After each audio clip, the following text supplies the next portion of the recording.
What's up, guys? We are Sauti Sol from Nairobi, Kenya, and you're watching How Far with Sheila O. Yo, what's the deal? It's Ronnie, Bobby, Ricky, and Mike. The homeboy T-Pain right here. aka the hot girl coach. Hey yo, this is Sean Party Girls that move around, telling y'all make sure you tune into How Far. host, We're our host. Sheila O, baby. Sheila O. We love you. Whoa. Can't wait to see you. Sheila O, that's where Wyclef Jean feels home. Lord knows, hey, Sheila, what's good? It's the Afrozons show with your girl Sheila O, and this is How Far. How Far now? What's up? How you all doing? Hope you all keeping safe.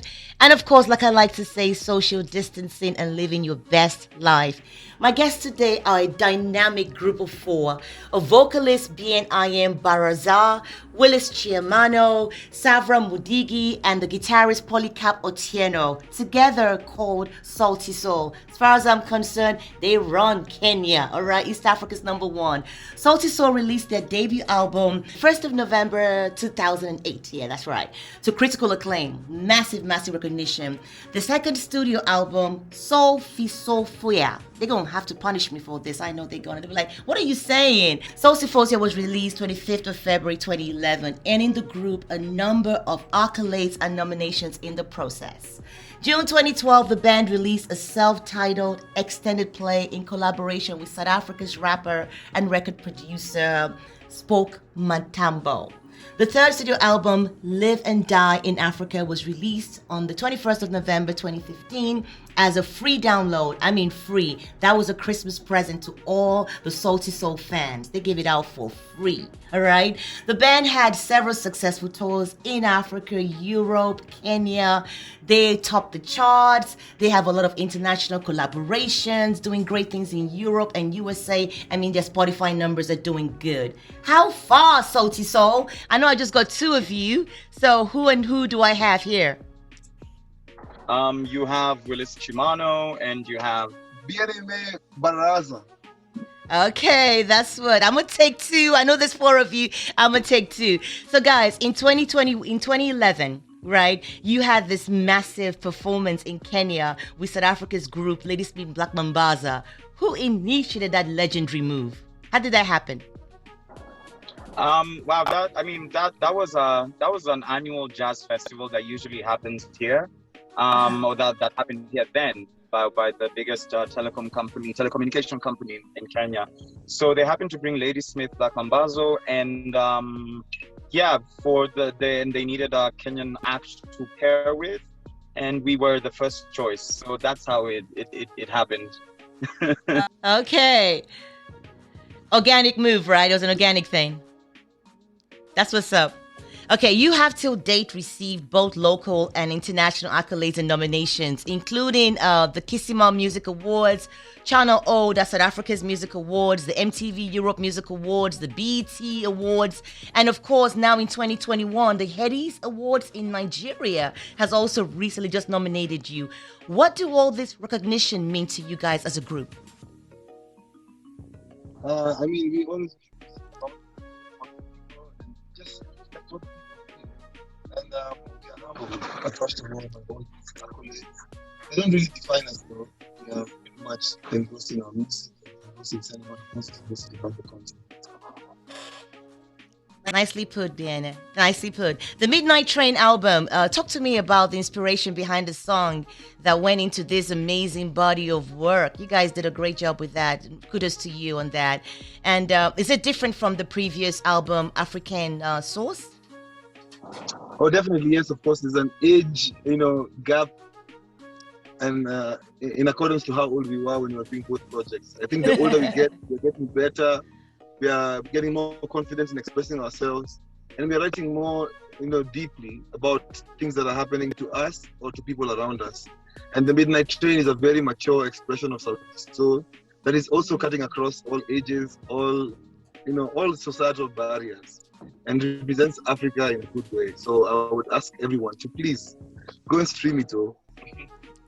quickly stream it. Do you want to say something, Willie, to it? Do you want to say anything else and add more to it? Train is just it's a testament of our of our grinding, and that's what the midnight train is. Midnight train is either the first train in the morning or the last train that leaves. And it's a train. We used to call that train the Lunatic Express here. That slow train that was built by the colonialists, before they left. And it's moving slowly but surely. It gets to its destination, hence midnight train. And it's an the destination is ever moving. You break one barrier, you aim for the next and the next and the next.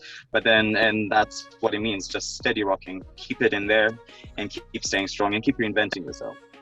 I like that. How did you guys meet the legendary India Arie, man? She's dope. And you also made this track with her, My Everything. That's the song Come to Life, right? So how did you guys meet her? She's dope. It's fire. We were walking in the airport in Atlanta. We were going to play at the Essence Festival in New Orleans. And as we walked in the airport, it was Thanksgiving weekend, and she happened to be going home to visit her mom. And we saw her walking in the airport, and we just walked up to her and went yo, we love you, we're from Kenya, and bombarded her with so much love. And we ended up working together on a track. So we've also been India Arie fans for the longest time. She's been our idol, and she's actually shaped how we write, how we express ourselves in our music, the cadences. And so this collaboration is, I think, one of the most divine moments in the album, because working with India Arie has been a life goal. It's priceless. I mean, I'll do anything to meet her because she's fire. She's really, really fire. As signees, she is fire. As signees of Universal Music Group, how long did that negotiation last? Tell us, because people just Sauti Sol signed to Universal Records. They just think it's like that. So, what was the process like for you? What was the waiting game? How did that happen? Oh wow! It took a lot of time. It took its time, really, because I guess of all the years, we've worked together and just hustled together. We needed to find a deal memo that was suitable for us and for our current circumstances and situation.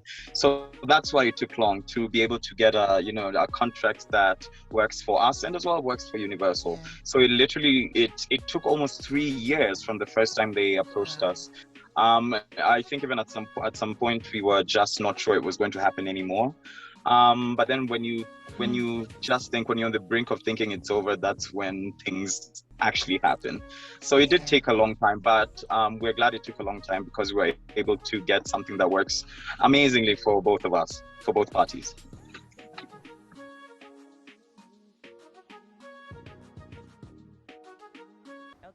Afrozons presents the U.S. Weekly Afro Beats Top 10 Charts.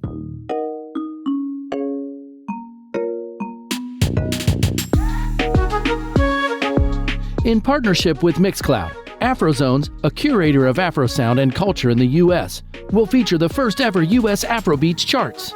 This chart is based on algorithms and data from BDSN Nelson tracking of U.S. radio spins and digital streams from all digital sources in the U.S. Apple Music, Spotify, Tidal, etc. Chart to be tracked weekly from Friday to Thursday for sales. Streaming and radio airplay in order to conform to global release date, which now falls on Fridays in all major market territories. Chart to be released every Monday. It's Afrobeats to the world.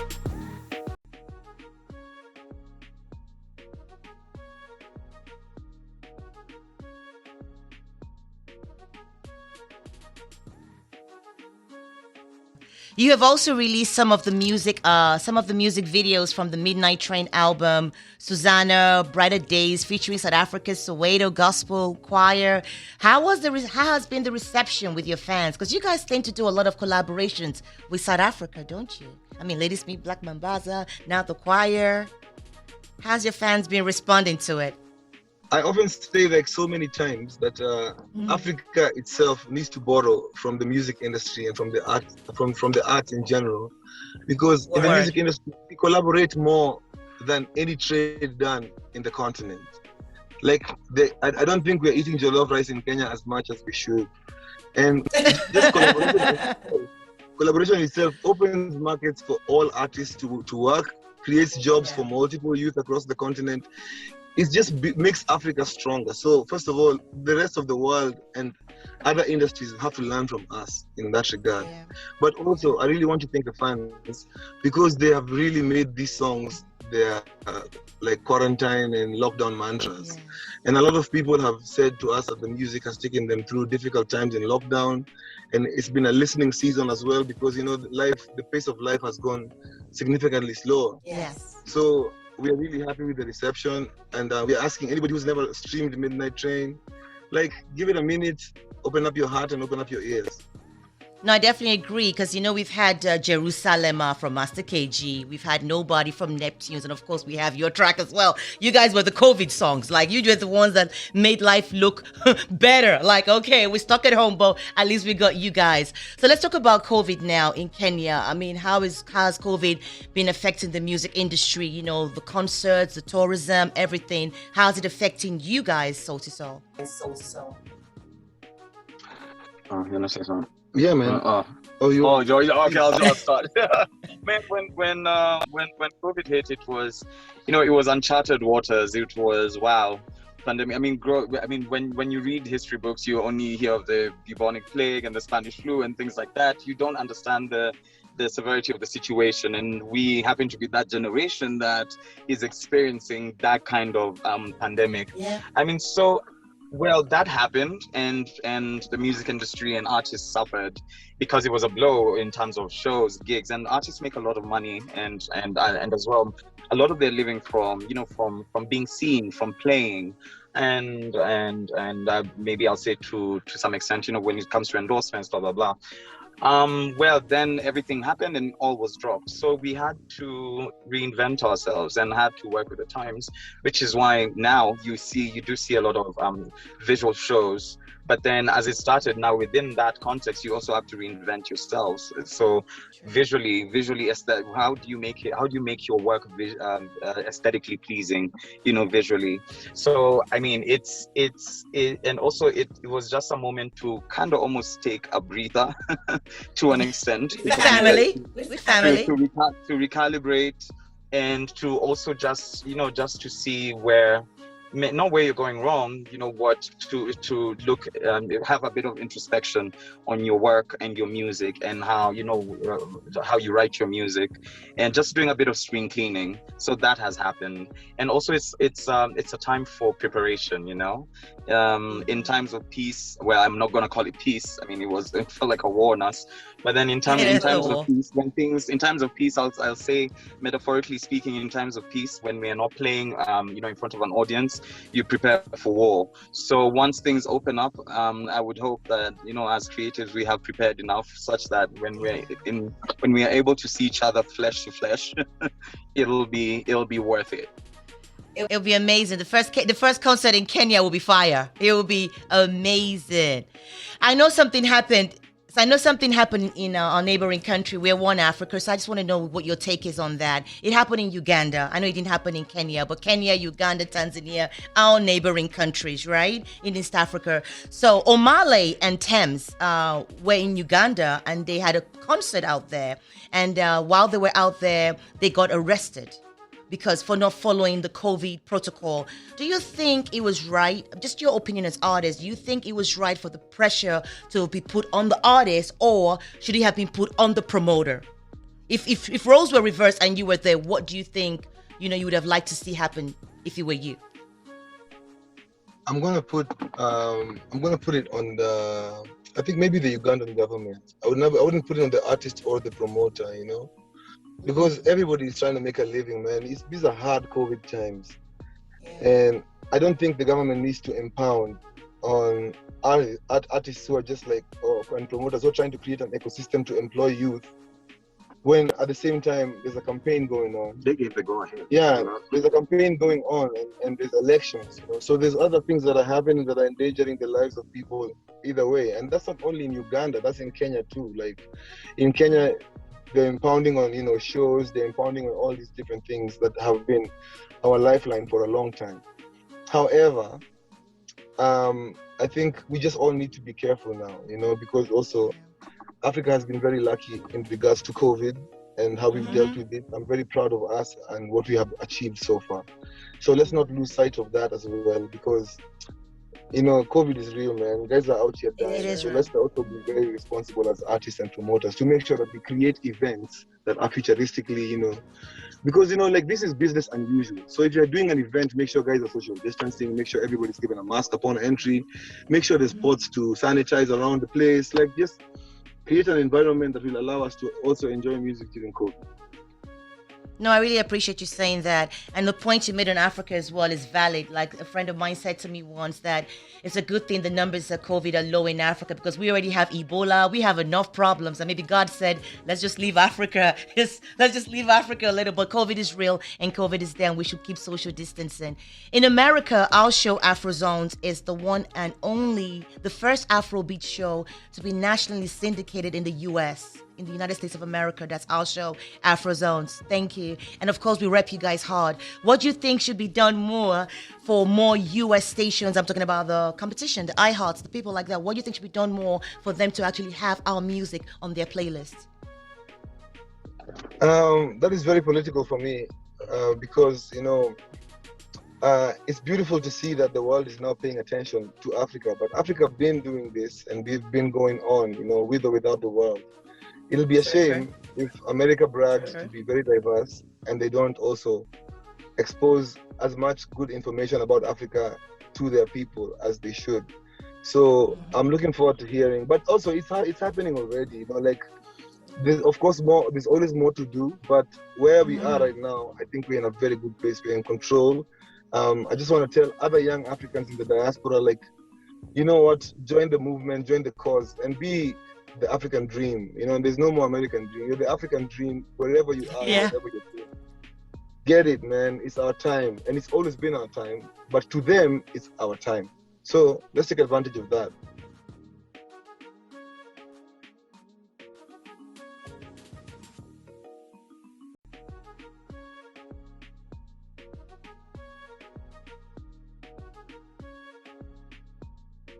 What's up, everybody? Or should I say, how far?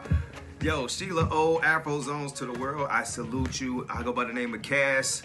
Also, Casanova 500. I'm a radio personality and producer out of Power 92 Chicago. And basically, what I've been noticing is you do a really good job of bridging the gap between hip hop and the Afrobeats world. So my question is, who are some of the first big name artists that you were able to take from America over to the motherland, and what exactly was that experience like? Great question, Kaz. Kaz, how far now? How you doing? Hope you're doing well.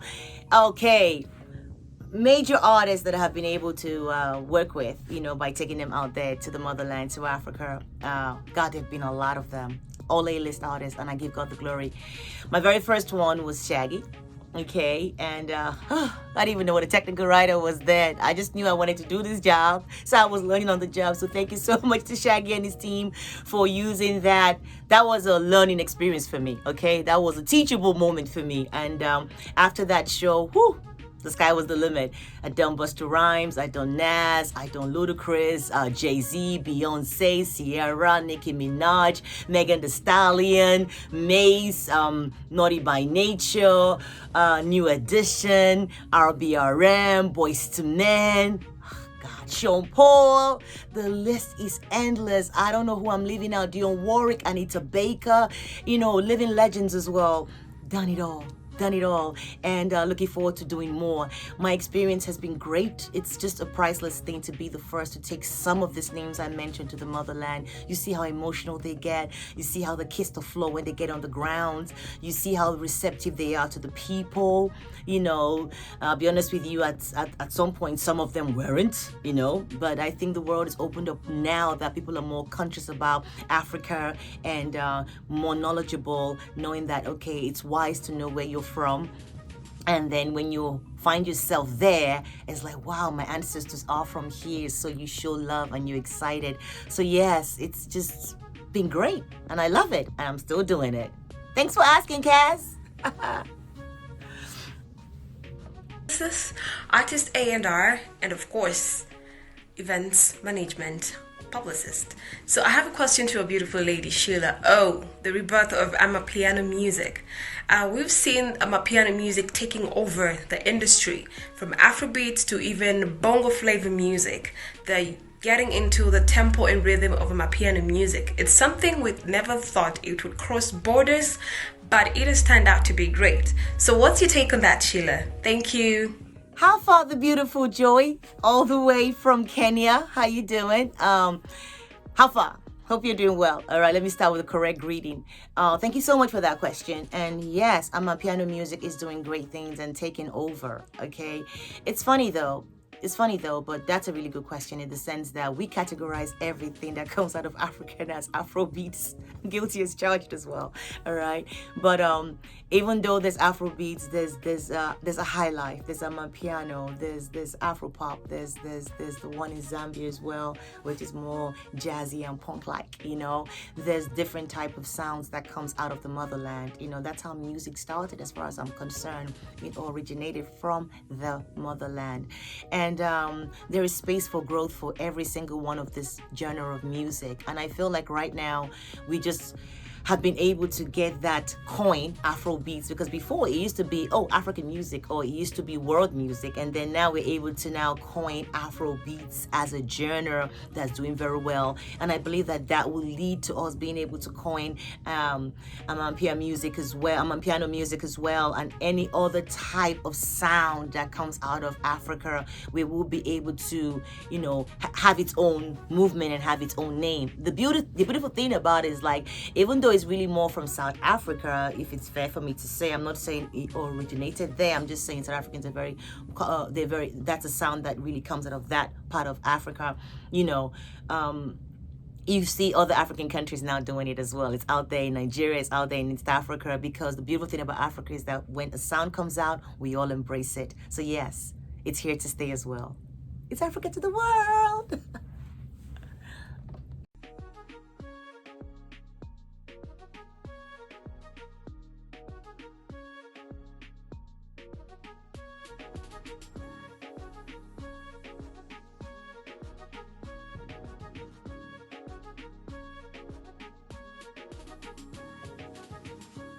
I really appreciate it, guys. One last question before I let you go. I'm just coming to Nairobi, Kenya for the very first time. I'm all about my swag. I'm trying to be cool. Hypothetically speaking, right? I'm coming for the first time. So, no, I'm coming. Definitely I'm coming. But I want to be cool. So tell me at least a few slangs that I need to know and add to my vocabulary to be cool in Kenya. Slang Master. Oh, Slang Master Flex. Slang Master Flex is here. Up in this. Okay, what do you want to say? Like, do you want to say hi? Yeah, I want to say hi. I want to be cool. I just want to be like, I want to be able to have a conversation and then throw in a slang so people know that, okay, I'm down with the program. So what are the slangs in Kenya? Okay, you can say Niaje. Niaje. Yeah, Niaje is what's up. And the answer to Niaje is poor. Poor. Niaje, poor. Poor. Poor. Okay. Very simple. What else do you want to say? I love you. Okay, I love you. Yeah, how you say that? Somebody special. So, like, you might have to say I love you at some point. Okay, tell me. What is it? Tell me. What is I love you in Kenya, in Nairobi? What's it? Kupenda sana. Nakupenda sana. Yeah? That's what's up. Okay. Languages. All right, one last one. I'm trying to pick up a guy. What do I say to him? Just like whistle. Oh, you're trying to pick up. I kid. No. I kid. You're trying to pick up a guy. Okay, the guys are really loose, so you don't have to. Okay, how you gonna pick up a girl? Okay, let me tell me that last one. Nah, no, what's up? In Kenya, tell me the slang. I think you're putting my game on blast, and I haven't tried to pick up a girl in a very long time. I'm married. It's okay, I'm married too, but I just want to know for the audience. Go on. Niaje msupa. Unaitwa unakaa poa sana. Naweza pata namba yako ya simu? Yes, yes, yes, yes, yes to all of the above. Yes, yes, yes, yes. Guys, thank you so much. Sauti Sol. Thank you. Thank you. It sounds romantic. Thank you so much, Sauti Sol, for stopping by on the Afrozone show. Much respect to you. Good luck to you on the head. Kisses back to you as well. Thanks for hanging out with us. Really appreciate it. Okay. Thank you, guys. Midnight Train. Midnight Train. It's on all available platforms. That's Apple, Jesus, Spotify, everywhere. Everywhere. Okay, I can't believe it's that time already, but we need to say a big shout out to the one and only Sauti Sol, Kenya's #1 as far as I'm concerned. Yeah, I said it. Sauti Sol from Nairobi, Kenya. Thanks for stopping by on the How Far Show with your host Sheila O. Until next week, guys, it's the Afrozone Show. It's How Far. I'ma see you all. Stay blessed. One love.